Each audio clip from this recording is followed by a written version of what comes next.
Kepala Dinas Pendidikan Pemuda dan Olahraga Kota Denpasar, Gusti Ngurah Edi Mulia mengatakan, prosedur operasi standar atau POS UN menyebutkan bagi peserta ujian nasional tahun ini boleh mengikuti UN perbaikan yang dilakukan tahun depan. Kebijakan ini dilakukan guna menjadikan nilai UN siswa tidak di bawah rata-rata dan dapat diikuti oleh peserta UN yang belum puas dengan hasil ujian saat ini. Ditambahkannya, dalam POS UN tersebut tidak disebutkan ada sanksi kepada peserta yang tidak mengikuti UN perbaikan. Edi Mulia berharap petunjuk teknis UN perbaikan ini dipertegas agar tidak menimbulkan kegamangan di kalangan pendidikan.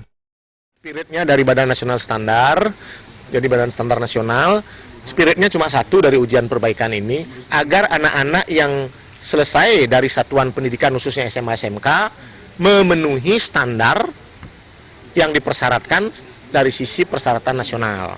Sehingga secara umum nanti semua siswa-siswi yang menyelesaikan studinya di jenjang satuan pendidikan SMA SMK khususnya, nilai yang diperoleh dari standar UN ini memenuhi kriteria yang dipersyaratkan. Itu saja dulunya saya kira. Karena memang tidak ada ikatan, mereka ikut perbaikan, oke, mereka tidak ikut, tidak dipermasalahkan.